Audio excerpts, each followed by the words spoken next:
What's going on, YouTube? Uberman here. It's May 22nd, 2017, and I'm going to try to run through the new terms of service really quickly for you guys because there are a lot of questions. So let me break it down for you.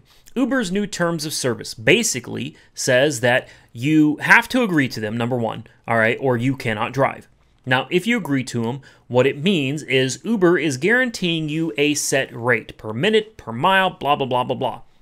Guaranteeing. Except the terms of service also say that basically the rates can change at any time.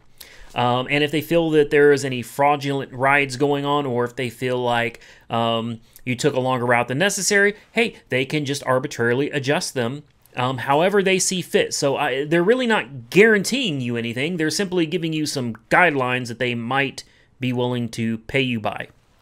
Nothing is guaranteed. So there should be a website in your area, and it should be in your app, hopefully. I don't even know if it's up yet, but you can click on it, and it should tell you what the rates are in your market, at least at the time you click on it, because 10 minutes from them, they might change. The real issue with the terms of service, what's really going on with them, is Uber has decided to pay you a set rate and charge the passenger whatever they want. Whatever they want to charge the passenger is up to them. And anything over what they're obligated to pay you is theirs to keep. Now, that does not mean that surge pricing is going to go away. That does not mean that boost is going to go away. But my intuition tells me that at a minimum, you're going to see surge pricing eventually cap. I couldn't tell you where. Every market's different, and in some markets maybe that won't be the case.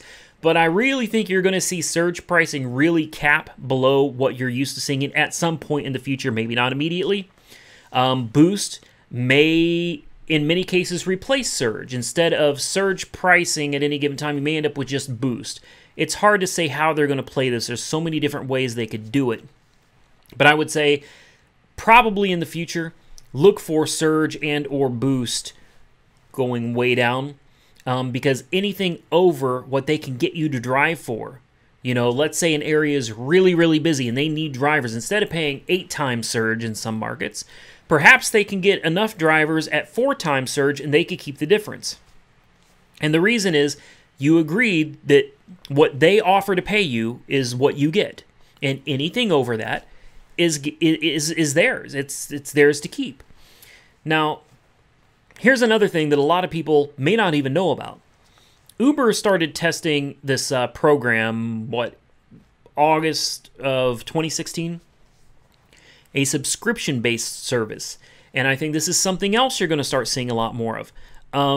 The service was tested in Boston, Miami, San Diego, San Francisco, Seattle, and Washington, D.C. Very small test market because not everybody in those markets was actually eligible to try it out. But, you know, it's just one of the things they were trying, and I'm willing to bet you're going to see it was called Uber Plus. Maybe it's still ongoing. I don't know.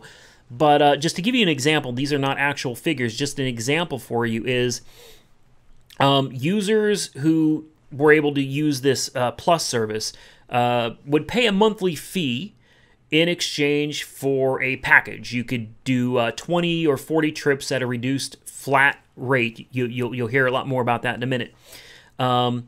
With no surge pricing. So just as an example, a rider in one of these particular markets could pay like $20 for 20 trips, or they could pay $30 for 40 trips, which obviously would be the better deal.